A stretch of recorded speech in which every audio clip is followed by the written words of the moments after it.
तो भाइयों, स्वागत है आप सबका परफेक्ट वर्ल्ड नॉवल एक्सप्लेनेशन के एक और धमाकेदार एपिसोड में। तो लास्ट वीडियो में हमने देखा शी हाओ ने ओरिजिन सोर्स कॉल्ड्रॉन को लिफ्ट कर लिया था, तो उसे हेवनली हॉर्न्ड एंट ग्रेट वन के केव में जाने का मौका मिलता है और उस केव में वो हेवनली हॉर्न्ड एंट ग्रेट वन के लास्ट विल से मिलता है, जहां उसे काफी सीक्रेट्स के बारे में पता चलता है और इम्पेरिशेबल स्क्रिप्चर का हाफ वर्जन भी मिलता है। तो जिसने भी पिछला एपिसोड नहीं देखा है जाके उसे देख ले, नहीं तो आगे की स्टोरी समझ में नहीं आएगी। तो अब आगे थोड़ी देर बाद कुछ एंशिएंट इम्प्रिंट्स शी हाओ के दिमाग में गिरते हैं, बहुत गहरे और इम्पॉसिबल टू फॉरगेट। तब उसे समझ आता है कि हेवनली हॉर्न्ड एट ने स्क्रिप्चर डायरेक्टली पास ऑन क्यों नहीं किया। उसे लगता था कि स्क्रिप्चर में कुछ मिसिंग है और वो चाहता था कि आने वाली जनरेशन खुद जाके उसे कंप्लीट फॉर्म में ढूंढे। अगर कोई सही अपॉर्चुनिटी मिले तो वो लोग परफेक्ट इम्पेरिशेबल स्क्रिप्चर पा सकते हैं और एक नया डिवाइन लेजेंड लिख सकते हैं। शी हाओ शॉक था। ये स्क्रिप्चर इतना पुराना था कि हेवनली हॉर्न्ड एंट को खुद नहीं पता था इसके फाउंडर कौन थे। ये तो मॉडल एंशिएंट एरा से भी पुराना लगता था। उसमें लिखे कैरेक्टर्स इतने यूनिक थे कि हर एरा के डाओ अंडरस्टैंडिंग के हिसाब से समझे जा सकते थे, मतलब टाइमलेस नॉलेज। शी हाओ ने कामली बोला, सीनियर क्या हम उसे जगाएं? आप दोनों मिल लो, वो आपका बेटा है। लेकिन हेवनली हॉर्न्ड एंट ने मना कर दिया, जरूरत नहीं है, मैं मर चुका हूं, अब सिर्फ एक विल बची है, मुझे उसके दुख को और बढ़ाना नहीं। मेरा बेटा रोने वाला नहीं बनना चाहिए, उसे स्ट्रांग खड़ा होना है, हेवन और अर्थ के बीच अपनी जगह बनानी है। ये सुनकर शी हाओ चुप हो गया। ये था एक ट्रू मोनार्क का टेम्परामेंट, उन लोगों का जिनके अंदर इमोशन भी डिसिप्लिन के अंडर रहता है। वो लोग पर्सनल फीलिंग से ज़्यादा राइट और रॉन्ग पे फोकस करते हैं और शायद इसी वजह से वो लोग इतने कैरिज्मेटिक लगते हैं। फिर एंट ग्रेट वन बोलता है, गुड बाय, शायद इस साइलेंस के बाद हम कभी ना मिल पाएं। और ये कह के वो एक गोल्डन नाइट स्फीयर बन जाता है, अपने बच्चे के हेड रिमेन्स के अंदर एब्जॉर्ब हो जाता है। वो गोल्डन स्कल डिम होने लगता है, उस पे क्रैक्स दिखने लगते हैं। ये साइन था कि एंट ग्रेट वन का विल खत्म हो रहा है। शी हाओ इमोशनल हो जाता है, सोचता है कि एक बीइंग जिसका पावर पूरी कॉस्मोस से ऊपर था, उसने भी अपना विल क्यों छोड़ा? क्या उसके अंदर अभी भी कोई रिग्रेट या ग्रीवेंस है? फिर वो डीप ब्रेथ लेता है और जोर से चिल्लाता है, it's time to wake up. Mountain के साइज का गोल्डन एंट, उसका बेटा, अभी भी बर्जर्क मोड में था, पूरा कंट्रोल लूज कर चुका था। उसकी हर मूव से स्पेस क्रैक हो रहा था, ब्लैक फिशर्स सब जगह फैल रहे थे। यही थे हेवनली हॉर्न्ड एंट रेज। जब वो रेज में आते हैं, दुनिया हिला देते हैं। एकदम से उसके गोल्डन क्लॉज शी हाओ पे गिरते हैं। शी हाओ तुरंत ट्रू प्राइमोडियल रिकॉर्ड एक्टिवेट करता है, अपने आसपास एक डिवाइन ग्लो लाता है। दोनों के बीच एक ऐसा क्लैश होता है जैसे थंडर स्टॉर्म स्पेस को तोड़ रहा हो। शी हाओ सोचता है, थोड़ा मुश्किल है, ये तो सिर्फ मेरा स्पिरिट इम्प्रिंट है, पूरा पावर यूज नहीं कर सकता। फिर वो 10,000 स्पिरिट डायग्राम का यूज करके अपने रियल बॉडी में लौट जाता है और थोड़ी दूर वेट करता है। थोड़ी देर बाद वो बड़ा गोल्डन एंट बाहर आ जाता है, पूरा एरिया हिला देता है। उसके हॉर्न से इमॉर्टल मिस्ट और लाइटनिंग निकलती है, हर जगह डिस्ट्रक्शन। शी हाओ का रियल बॉडी वापस चार्ज करता है, कुनपंग मेथड यूज करता है। दोनों के बीच एक और वायलेंट बैटल होती है। फाइनली शी हाओ उसे सप्रेस कर देता है, रिफाइन करके श्रिंक कर देता है और वो लिटिल गोल्डन एंट अपने नॉर्मल साइज में लौट आता है। वो कंफ्यूज बोलता है, क्या हुआ? तुमने इम्पेरिशेबल स्क्रिप्चर ढूंढ ली? शी हाओ कामली कहता है, कुछ क्लूज मिले हैं लेकिन स्क्रिप्चर यहाँ नहीं है, अगर तू चाहे तो मेरे साथ चल। लेकिन उसने एंट ग्रेट वन का जिक्र नहीं किया। वो नहीं चाहता था कि उसका बेटा फिर से दुखी हो। एंट थोड़ा शक से कहता है, तुम मुझे ट्रिक कर रहे हो ना? शी हाओ मुस्कुरा के कहता है, अप टू यू, और टर्न करके चल पड़ता है। एंड कहता है, वेट, अगर तुम्हें सच में पता है स्क्रिप्चर कहाँ है तो बता दो, यह हमारे फैमिली का है, तुम अकेले नहीं रख सकते। शी हाओ बोलता है, तो चलो मेरे साथ, या फिर तू डर गया मुझसे? एंड सोचता है थोड़ी देर, फिर कहता है, ठीक है, मैं भी चलता हूँ। वैसे भी अगर मैं यहाँ चुप करके बैठा रहा तो फ्यूचर बैटल में काम नहीं आ पाऊंगा। और दोनों निकल पड़ते हैं एक नए सफर के लिए। बाहर लोग उन्हें देख रहे होते हैं, सबके आईज एकदम शार्प। काओ यू सिंह डर के बोलता है, तुम्हें इम्पेरिशेबल स्क्रिप्चर मिल गया क्या? फिर खुद ही कहता है, नहीं, ऑब्वियसली नहीं मिला, सब लोग प्लीज चिल करो। सब चुप रहते हैं। लैंजियान, पर्पल सन, थेवन मोनार्क, ग्रेट अक्सूतो, सब शी हाओ को देख रहे होते हैं जैसे उनके फेस से ट्रूथ निकल जाएगा। शी हाओ फाइनली कहता है, मैंने केव से स्क्रिप्चर नहीं लिया। फिर वो एक कदम आगे बढ़ के कोल्ड टोन में कहता है, लेकिन अगर तुम लोगों को मेरे वर्ड्स पे भरोसा नहीं तो मान लो मैं ले आया हूं, मैं यहीं खड़ा हूं, जो चाहे सामने आ जाए। ये बोलते उसके आसपास का महल चेंज हो जाता है, उसका डोमिनेटिंग आरा सबको फील होता है। हेवनली डेटी इंस्टीट्यूशन के लोग एक्साइटेड हो जाते हैं, उनका हीरो फाइनली अपनी डिग्निटी रिक्लेम कर रहा था। एक बंदा बोलता है, तुम सबको चैलेंज कर रहे हो क्या? शी हाओ सीधा कहता है, अगर बर्दाश्त नहीं हो रहा तो आ जाओ। सिचुएशन ऑलमोस्ट फाइट तक पहुंच जाती है, पर ग्रेट अक्सू तो बीच में बोलता है छोड़ो, हम तुम्हें बिलीव करते हैं। लैंजियान सॉफ्टली कहती है ब्रदर शी, अभी फाइट की जरूरत नहीं है, फ्यूचर में हम सबको मिलकर लड़ना है, हम एनिमीज नहीं। शियाओ चुप रहता है क्योंकि वो जानता था कि ये लोग पहले उसके खिलाफ ही थे, लेकिन वो भी अननेसेसरी कॉन्फ्लिक्ट नहीं चाहता था। फिर वो अपने ग्रुप के साथ वहां से निकल पड़ते हैं। थोड़ी देर बाद सब लोग एक डिवाइन लेक के पास पहुंचते हैं जहां कुछ एंशिएंट मेडिसिन और डिवाइन मड मिलती है जो बॉडी को रिजुविनेट करती है। सब लोग एक्साइटेड हो जाते हैं। काओ यूसैंग, जन गू, तंगी सब जंप कर जाते हैं, लिटरली मड में चिल करते हुए अपना ओल्ड स्किन शेड कर रहे थे। इवन कुछ फीमेल कल्टिवेटर्स भी रेजिस्ट नहीं कर पाती, सब अपने आप को डिवाइन मड में डाल लेती हैं। शीहाओ भी ट्राई करता है पर उसके लिए इफेक्ट नेग्लिजिबल होता है, उसका flash already beyond limit refined हो चुका था। और जब सब लोग एंजॉय कर रहे होते हैं, शीहाओ क्वाइटली कुछ ओल्ड सोल्जर से बात करके उन्हें बोलता है कि वो हेवनली डेटी इंस्टीट्यूशन के लोगों का ख्याल रखें। फिर वो और लिटिल गोल्डन एंट निकल पड़ते हैं एक नए डायरेक्शन में।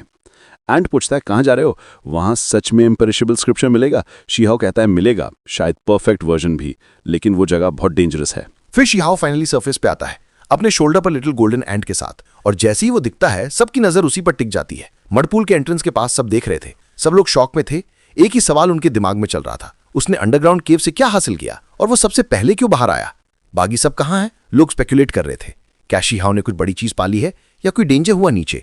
Even old monsters from the 3 great academy serious हो गए थे। उनके एक्सप्रेशंस बताते थे कि कुछ बड़ा होने वाला है, क्योंकि उनके साथ जो पावरफुल एल्डर्स नीचे गए थे वो अब तक वापस नहीं आए थे। तभी एक एल्डर ने आंखें नैरो करके देखा, शीहाओ के शोल्डर पर एक छोटी सी गोल्डन स्पेक। अगर ध्यान से ना देखो तो दिखाई भी ना दे, लेकिन उनके जैसा हाई लेवल कल्टीवेटर तुरंत समझ गया ये छोटी सी चीज के अंदर टेरिफाइंग ब्लड एनर्जी छुपी है, अगर ये इरप्ट करे तो दुनिया हिला दे। एल्डर सॉफ्टली बोलता है ये तो एक एंट है, और उसके बाद सबके दिमाग में एक ही नाम लाइटनिंग की तरह घूम गया, हेवनली हॉर्न्ड एंट। एक सेकंड में सब जगह कैओस मच गया। मतलब जो क्रिएचर शीहाओ लेके आया है वो कोई नॉर्मल बीस्ट नहीं, एक इमॉर्टल एंशिएंट रेस का डिसेंडेंट है, विशियस 10 का असली खून। ये सुनते ही लोग लिटरली शॉक हो गए। सबकी आंखों में ग्रीड और क्यूरियोसिटी दोनों चमकने लगती है। एक ट्रू हेवनली हॉर्न्ड एंट, ये तो इम्पॉसिबल था। सब लोग स्पेकुलेट करने लगते हैं, कोई cave of an immortal king से आया क्रिएचर कॉमन थोड़ी होगा। अब पूरा टेंशन शीहाओ और उसके शोल्डर के ऊपर बैठे लिटिल एंट पे है। सबके एक्सप्रेशंस बदलने लगते हैं, एक्साइटमेंट, जेलसी, ग्रीड, सब कुछ, क्योंकि सबको पता था कि अगर ये क्रिएचर तुम्हारे पास हो तो तुम्हारा कल्टीवेशन लिटरली स्काई रॉकेट कर सकता है। कोई भी सीक्रेट एकेडमी या इमॉर्टल एकेडमी का यंग सुप्रीम बीइंग बिना प्रेशियस ब्लड के ग्रो नहीं करता। और हेवनली हॉर्न्ड एंट का ब्लड, वो तो एक्सट्रीम स्ट्रेंथ ब्लड है, जो बॉडी रिफाइनमेंट के लिए सबसे पावरफुल माना जाता है। एक ड्रॉप भी मिल जाए तो इंसान का बॉडी कंप्लीटली ट्रांसफॉर्म हो जाता है। और अब शीहाओ के पास एक पूरा लिविंग हेवनली हॉर्न्ड एंट है। मतलब अगर वो इसे साथ रखे और पलने दे तो उसके पास ब्लड और एबिलिटीज की अनलिमिटेड सोर्स मिल गई। इस बात से सब लोग लिटरली रेड आइड हो गए, इवन एल्डर्स के ब्रेथ्स हैवी होने लगे। तभी एक इमॉर्टल एकेडमी का एल्डर बोलता है क्या ये सच में हेवनली हॉर्न्ड एंट है? और उससे पहले कि शीहाओ जवाब दे, लिटिल एंट खुद अपना चेस्ट फुला के बोलता है हाँ, ये वही एंट रेस का किंग है। सब स्टंड। सीक्रेट एकेडमी के एक एल्डर के हाथ काम जाते हैं। वो बोलता है ये तो विशियस 10 का डिसेंडेंट है। इमॉर्टल एकेडमी का 3 आइड एल्डर तुरंत सीरियस एक्सप्रेशन के साथ बोलता है डाओ फ्रेंड, ये हेवनली हॉर्न्ड एंट बहुत इंपॉर्टेंट है, इसे इमॉर्टल एकेडमी भेजना चाहिए। ये सुनकर शीहाओ का फेस कोल्ड हो जाता है, क्योंकि वो एल्डर उससे या एंट से पूछे बिना सीधा हेवन डेटी इंस्टीट्यूशन के एल्डर से बात कर रहा था। मतलब उसे इग्नोर कर दिया जैसे वो कोई छोटा बच्चा हो। तब हेवनली डेटी इंस्टीट्यूशन के सेकंड एल्डर कामली बोलते हैं ये हम डिसाइड नहीं कर सकते, ये दोनों खुद चूज करेंगे कहाँ जाना है। 3 आइड एल्डर फिर पोलाइटली पूछते हैं यंग मैन, क्या तुम इमॉर्टल एकेडमी ज्वाइन करना चाहोगे? शीहाओ बिना एक सेकंड वेस्ट किए बोलता है मैं इंटरेस्टेड नहीं हूं। सीक्रेट एकेडमी की तरफ से तुरंत एक पर्पल हेयर ओल्ड वुमेन बोलती है तो फिर हमारे सीक्रेट एकेडमी ज्वाइन करो। लेकिन शीहाओ उससे भी उतने ही कामली बोलता है नहीं, मैं अपना रास्ता खुद बनाता हूं। यह सुनकर पूरा क्राउड साइलेंस में चला जाता है। सब शॉक, क्योंकि बैक देन दोनों एकेडमीज ने उसे रिजेक्ट कर दिया था। और अब जब वो स्ट्रॉन्गेस्ट बन गया, हेवनली हॉर्न्ड एंट के साथ वापस आया, तो दोनों एकेडमीज उसे लेने के लिए कंपीट कर रहे हैं। लेकिन शीहाओ ने उनके मुंह पर सीधा नो बोलकर उन्हें उनके ही ईगो से ठोक दिया। एक क्लीन स्लैप दोनों एकेडमीज के फेस पे। इमॉर्टल एकेडमी का एल्डर फिर भी स्माइल करता है वांग, तुम्हें दोबारा सोचना चाहिए, अगर तुम हमारे साथ आ जाओ तो तुम्हारा पाथ और बड़ा होगा। शीहाओ कामली कहता है मुझे अपना पाथ खुद पता है, पिछले 3 साल मैंने वेस्ट नहीं किए और ये मेरी ग्रोथ का प्रूफ है। ये सुनकर इमॉर्टल एकेडमी के कुछ स्टूडेंट्स खुद शर्मिंदा हो जाते हैं, उनके एल्डर्स इतने डेस्परेट दिख रहे थे। फिर सीक्रेट एकेडमी की पर्पल हेयर ओल्ड वुमेन बोलती है तुम्हारा बॉडी अनब्रेकेबल है, तुम परफेक्ट कैंडिडेट हो हमारे सॉवरेन स्क्रिप्चर के लिए, अगर तुम ज्वाइन करो तो हम तुम्हें वो टेक्निक पढ़ाएंगे जिससे तुम एक ड्रैगन जैसे राइज करोगे। शीहाओ पोलाइटली कहता है थैंक्स फॉर द ऑफर, लेकिन अभी मुझे अपना पाथ कंप्लीट करना है। एक बार फिर साइलेंस, और अब तो सीक्रेट एकेडमी के जीनियसेस के फेसेस लिटरली रेड हो जाते हैं। तभी लिटिल गोल्डन एंड सॉफ्टली मटर करता है ये लोग कितने बोरिंग हैं। हर कोई चिल्लाते हुए बोलता है ज्वाइन करो ज्वाइन करो। ओल्ड वुमेन हंसते हुए कहती है तो चलो छोटे हेवनली हॉर्न्ड एंट, तुम हमारे सीक्रेट एकेडमी ज्वाइन कर लो। 3 आइड एल्डर तुरंत बीच में बोलता है नहीं, लूनर यार्ड रैबिट तो ऑलरेडी तुम्हारे एकेडमी में गया है, हेवनली हॉर्न्ड एंट हमें मिलेगा। सीक्रेट एकेडमी वाली ओल्ड वुमेन थोड़ा बिटर स्माइल करती है क्योंकि वो भी चाह रही थी कि किलन के सीक्रेट जान सके, लेकिन उसके अंदर का सील इतना टेरिफाइंग था कि कोई उसे टच भी नहीं कर सकता। लिटिल एंड साय करता है और बोलता है, चलो शीहाओ, ये लोग बहुत बोरिंग हैं। लेकिन तभी एक और वॉइस आती है, नो, ये हेवनली हॉर्न्ड एंट इतना रेयर क्रीचर है, इसे तुम्हारे साथ डेंजर में नहीं भेजा जा सकता, ये हमारे पास रहेगा। ये बोलने वाला कोई रैंडम बंदा नहीं, बल्कि वांग शी के फैमिली का था, जिनके साथ शी हाओ का पुराना कॉन्फ्लिक्ट था। शी हाओ के आइस तुरंत कोल्ड हो जाते हैं। वो समझ गया ये लोग जेलसी से बोल रहे हैं, क्योंकि वो नहीं चाहते कि शी हाओ और स्ट्रांग हो जाए। फिर एक और बंदा बोलता है, ये बात सही है, हेवनली हॉर्न्ड एंट एक्सटिंक्ट रेस है, इसे प्रोटेक्ट करना चाहिए, इससे एक लॉन्ग लाइफ फैमिली के पास रहना चाहिए। ये बंदा कोई और नहीं, युआन किंग था, वही जो पहले शी हाओ के दाव पात को डिस्ट्रॉय करना चाहता था। शी हाओ के अंदर गुस्सा फिर से उभर आता है। उसके दिमाग में फ्लैश होता है उस वक्त का जब युआन किंग ने उसे सप्रेस करने की कोशिश की थी। और हाँ, शी हाओ उसका रिवेंज ऑलरेडी ले चुका था, उसने उसके ग्रैंडसन को खत्म कर दिया था। लेकिन फिर एक और एल्डर बोलता है, हाँ ये बात सही है, हेवनली हॉर्न्ड एंट को लूज नहीं कर सकते। वो भी एक लॉन्ग लाइफ फैमिली से था, विंड क्लैन का। शी हाओ के आंखों में ठंडक और भी बढ़ जाती है, क्योंकि उसे याद था कि विंड क्लैन ही पहले से उसके खिलाफ इंस्टिगेट कर रहा था। तभी हेवनली डेटी इंस्टीट्यूशन के सेकंड एल्डर का गुस्सा फूट पड़ता है। वो कोल्ड टोन में बोलता है, तुम सब ज्यादा इंटरफेयर कर रहे हो, शी हाओ और हेवनली हॉर्न्ड एंट दोनों हम संभाल लेंगे, तुम्हें टेंशन लेने की जरूरत नहीं। वांग फैमिली और विंड क्लैन के एल्डर्स फिर भी आर्ग्यू करते हैं, हम सिर्फ गुड इंटेंशन से कह रहे हैं। उनकी बातें हैवी थीं, क्योंकि लॉन्ग लाइफ फैमिलीज का इन्फ्लुएंस पूरी 9 हेवंस में स्प्रेड था। लेकिन तभी एक टेरिफाइंग वॉइस आसमान से गूंजती है, गेट लॉस्ट, अगर तुमने अपने क्लॉज मेरे हेवनली डेटिंग इंस्टीट्यूशन पर लगाए तो मैं सबको काट डालूंगा। पूरा एरिया साइलेंट। ये आवाज किसी और की नहीं बल्कि ग्रेट एल्डर की थी, जो 3 साल से मिसिंग था। वो डिसेंड करता है जैसे कोई माउंटेन फॉल कर रहा हो, ग्रे रोब्स फ्लटर करते हुए, उसका ऑरा लिटरली हेवन अर्थ तोड़ रहा होता है। उसके आने से हेवनली डेटी इंस्टीट्यूशन के लोग चीयर करते हैं, ग्रेट एल्डर वापस आ गया।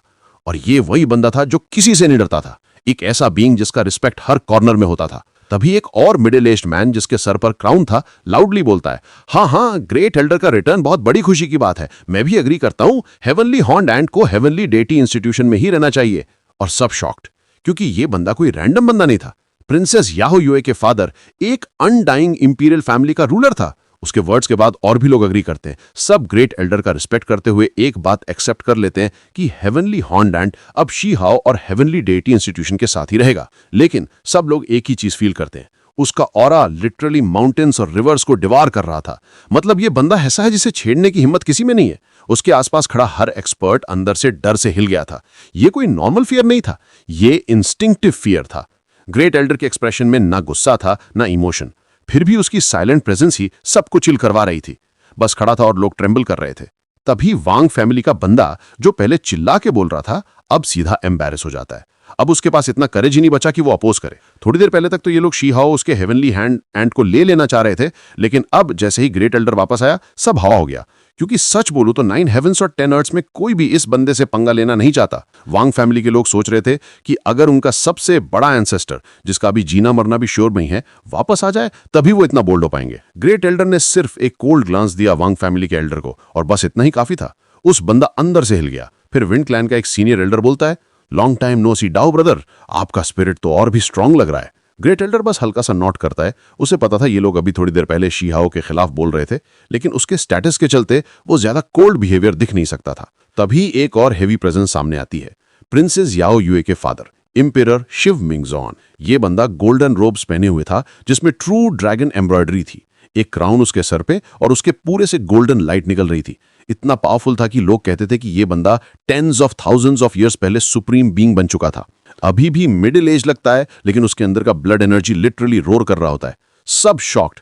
इंपीरियर शिव खुद यहां पर आए, और सबसे बड़ी बात, उसने ग्रेट एल्डर के लिए क्लियरली गुडविल शो की। मतलब क्या ये दोनों अलायंस बनाने वाले हैं? वांग फैमिली के अंदर तुरंत पैनिक, क्योंकि हिस्टोरिकली इंपीरियर शिव और वांग फैमिली एक दूसरे के राइवल्स थे, और प्रिंसेस याओ युए और वांग शी का पर्सनल राइवलरी तो सबको पता ही था। ग्रेट एल्डर स्माइल करते और बोलते हैं, अरे इंपीरियर शिव, अगर हमें पता होता आप आ रहे हैं तो हमें ग्रैंड वेलकम रेडी करते। उसका टोन बिल्कुल सॉफ्ट था। क्लियरली वो सुव मिंग स्वाहान को हाई रिगार्ड देता था। वांग फैमिली के लोग अंदर ही अंदर और इनसिक्योर हो जाते हैं। विंड क्लैन थोड़ा चिल है, उनका रिलेशन हेवनली डेटिंग इंस्टीट्यूशन से कभी ज्यादा खराब था नहीं। शिव मिंग स्वान लाउडली हाफ करता है, हाँ, ग्रेट एल्डर, आप तो हमसे सीनियर हैं, ये तो हमारे लिए ऑनर है।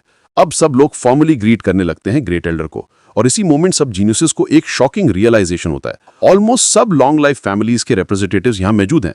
मतलब ये जो इमॉर्टल किंग का केव था वो लिटरली सबसे बड़ा इवेंट बन गया, और अब शी हाओ ने हेवनली हॉर्न्ड एंट बाहर लाके सबको प्रूफ भी दे दिया कि ये प्लेस नॉर्मल नहीं है। लेकिन अब जब ग्रेट एल्डर खुद आ गया तो सब लोग अपने ग्रीडी थॉट्स पीछे खींच लेते हैं, क्योंकि कोई भी उस ओल्ड मॉन्स्टर के अगेंस्ट जाने की हिम्मत नहीं करता, क्योंकि 9 हेवंस के अंदर ग्रेट एल्डर उन्हीं लोगों में से था जिसे लोग ऑलमोस्ट इमॉर्टल लेवल बीइंग कहते थे। कई लोग तो ये तक बोलते थे कि उसका 1 फुट इमॉर्टल डाउ के अंदर जा चुका है। मतलब अगर कोई इमॉर्टैलिटी के सबसे करीब था तो वो यही था। ग्रेट एल्डर कैजुअली बोलता है, अरे वर्दी नेफ्यू, काफी लेजरली लग रहे हो, तुम भी यहाँ आ गए। शिव मिंगजॉन स्माइल करते हुए बोलता है, अरे मुझे खुद देखना था कि क्या सच में कोई इमॉर्टल किंग निकली है। ये टेम्पटेशन तो कोई रेजिस्ट नहीं कर सकता। तो इस वीडियो को यहीं तक रखते हैं। नेक्स्ट एपिसोड में शिहाओ को मैरिज प्रपोजल मिलने वाला है, जिसमें काफी मजा आने वाला है। तो अगर वीडियो पसंद आई हो तो लाइक कर देना, और चैनल पर नए हो तो सब्सक्राइब कर देना। मिलते हैं नेक्स्ट वीडियो में।